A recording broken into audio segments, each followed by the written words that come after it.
ओम नमः शिवाय। भगवान शिव और माता पार्वती की आराधना का महाशिवरात्रि सबसे बड़ा पर्व है। मान्यता है कि इस तिथि पर ही भगवान शंकर और मां पार्वती का विवाह हुआ था।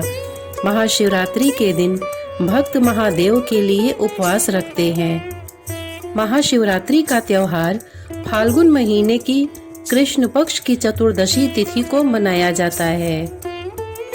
इस दिन सच्ची भक्ति और निष्ठा के साथ व्रत करने वालों से महादेव अवश्य प्रसन्न होते हैं और उनकी समस्त मनोकामना पूरी करते हैं। महाशिवरात्रि का यह पावन दिन हर तरह के शुभ और मांगलिक कार्य करने के लिए उत्तम माना जाता है।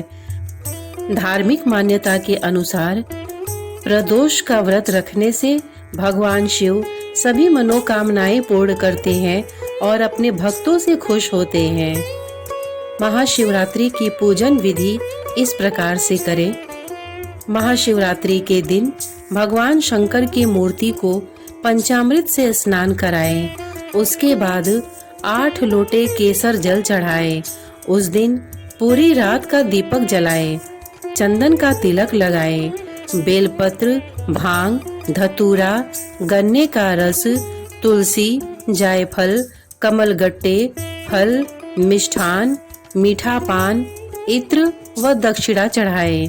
इसके बाद में केसर युक्त खीर का भोग लगाकर प्रसाद बांटे।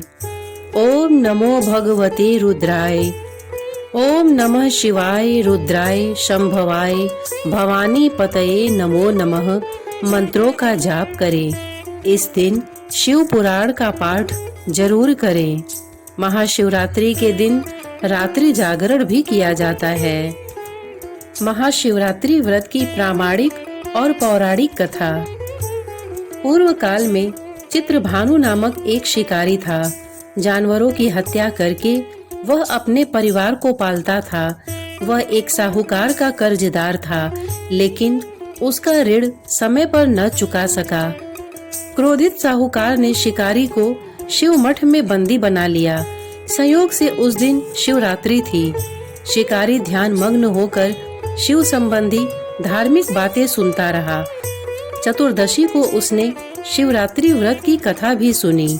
शाम होते ही साहूकार ने उसे अपने पास बुलाया और ऋण चुकाने के विषय में बात की।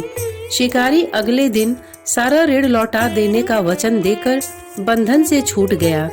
अपनी दिनचर्या की भांति वह जंगल में शिकार के लिए निकला, लेकिन दिन भर बंदी गृह में रहने के कारण भूख प्यास से व्याकुल था। शिकार खोजता हुआ वह दूर निकल गया। जब अंधकार हो गया तो उसने विचार किया कि रात जंगल में ही बितानी पड़ेगी। वह शिकारी वन में एक तालाब के किनारे एक बेल के पेड़ पर चढ़कर रात बीतने का इंतजार करने लगा। बिल्व पत्र के नीचे शिवलिंग था, जो बिल्व पत्रों से ढका हुआ था। शिकारी को उसका पता न चला। पड़ाव बनाते समय उसने जो टहनियां तोड़ी वे संयोग से शिवलिंग पर गिरती चली गईं। इस प्रकार दिन भर भूखे प्यासे शिकारी का व्रत भी हो गया और शिवलिंग पर बिल्व पत्र भी चढ़ गए। एक पहर रात्रि बीत जाने पर एक गर्भिणी हिरणी तालाब पर पानी पीने पहुंची। शिकारी ने धनुष पर तीर चढ़ाकर जो ही प्रत्यंचा खींची, हिरणी बोली, मैं गर्भिणी हूँ, शीघ्र ही प्रसव करूंगी। तुम एक साथ 2 जीवों की हत्या करोगे, जो ठीक नहीं है। मैं बच्चे को जन्म देकर शीघ्र ही तुम्हारे समक्ष प्रस्तुत हो जाऊंगी, तब तुम मुझे मार लेना। शिकारी ने प्रत्यंचा ढीली कर दी और हिरणी जंगली झाड़ियों में लुप्त हो गई। प्रत्यंचा चढ़ाने तथा ढीली करने के वक्त कुछ बिल्व पत्र अनायास ही टूटकर शिवलिंग पर जा गिरे। इस प्रकार उससे अनजाने में ही प्रथम प्रहर का पूजन भी संपन्न हो गया। कुछ ही देर बाद एक और हिरणी उधर से निकली। शिकारी की प्रसन्नता का ठिकाना न रहा। समीप आने पर उसने धनुष पर बाढ़ चढ़ाया। तब उसे देख हिरणी ने विनम्रता पूर्वक निवेदन किया, हे शिकारी, मैं थोड़ी देर पहले ऋतु से निवृत्त हुई हूँ। कामातुर विरहणी हूँ, अपने प्रिय की खोज में भटक रही हूँ। मैं अपने पति से मिलकर शीघ्र ही तुम्हारे पास आ जाऊंगी। शिकारी ने उसे भी जाने दिया। 2 बार शिकार को खोकर उसका माथा ठनका। वह चिंता में पड़ गया। रात्रि का आखिरी पहर बीत रहा था। इस बार भी धनुष से लगकर कुछ बेलपत्र शिवलिंग पर जा गिरे तथा दूसरे प्रहर की पूजन भी संपन्न हो गई। तभी एक अन्य हिरणी अपने बच्चों के साथ उधर से निकली। शिकारी के लिए यह स्वर्णिम अवसर था। उसने धनुष पर तीर चढ़ाने में देर नहीं लगाई। वह तीर छोड़ने ही वाला था कि हिरणी बोली, हे शिकारी, मैं इन बच्चों को इनके पिता के हवाले करके लौट आऊंगी। इस समय मुझे मत मारो। शिकारी हंसा और बोला, सामने आए शिकार को छोड़ दूं? मैं ऐसा मूर्ख नहीं। इससे पहले मैं 2 बार अपना शिकार खो चुका हूँ। मेरे बच्चे भूख प्यास से व्यग्र हो रहे होंगे। उत्तर में हिरणी ने फिर कहा, जैसे तुम्हें अपने बच्चों की ममता सता रही है, ठीक वैसे ही मुझे भी। हे शिकारी, मेरा विश्वास करो, मैं इन्हें इनके पिता के पास छोड़कर तुरंत लौटने की प्रतिज्ञा करती हूँ।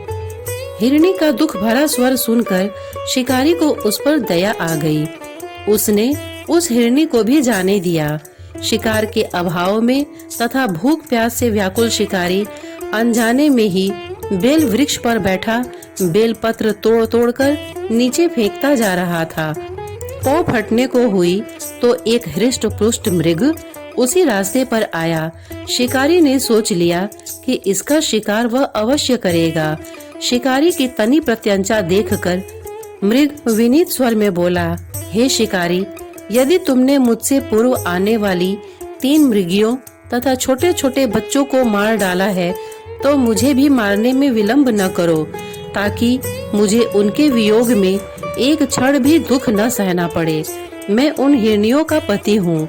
यदि तुमने उन्हें जीवन दान दिया है तो मुझे भी कुछ क्षण का जीवन देने की कृपा करो। मैं उनसे मिलकर तुम्हारे समक्ष उपस्थित हो जाऊंगा। मृग की बात सुनते ही शिकारी के सामने पूरी रात का घटना चक्र घूम गया। उसने सारी कथा उस मृग को सुना दी।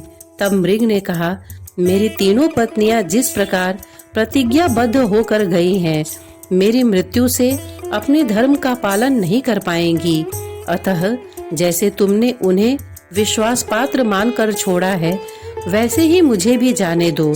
मैं उन सब के साथ तुम्हारे सामने शीघ्र ही उपस्थित होता हूँ। शिकारी ने उसे भी जाने दिया। इस प्रकार प्रातः हो आई। उपवास, रात्रि जागरण तथा शिवलिंग पर बेलपत्र चढ़ने से अनजाने में ही पर शिवरात्रि की पूजा पूर्ण हो गई। अनजाने में ही की हुई पूजन का परिणाम उसे तत्काल मिला। शिकारी का हिंसक हृदय निर्मल हो गया। उसमें भगवत शक्ति का वास हो गया। थोड़ी ही देर बाद वह मृग सपरिवार शिकारी के समक्ष उपस्थित हो गया ताकि वह उनका शिकार कर सके। किंतु जंगली पशुओं की ऐसी सत्यता, सात्विकता एवं सामूहिक प्रेम भावना देखकर शिकारी को बड़ी ग्लानि हुई। उसने मृग परिवार को जीवन दान दे दिया। अनजाने में शिवरात्रि के व्रत का पालन करने पर भी शिकारी को मोक्ष की प्राप्ति हुई। जब मृत्यु काल में यमदूत उसके जीव को ले जाने आए तो शिवगणों ने उन्हें वापस भेज दिया तथा शिकारी को शिवलोक ले गए। शिवजी की कृपा से ही अपने इस जन्म में राजा चित्रभानु अपने पिछले जन्म को याद रख पाए तथा महाशिवरात्रि के महत्व को जानकर उसका अगले जन्म में भी पालन कर पाए। शिकारी की कथानुसार महादेव तो अनजाने में किए गए व्रत का भी फल दे देते हैं, पर वास्तव में महादेव शिकारी की दया भाव से प्रसन्न हुए।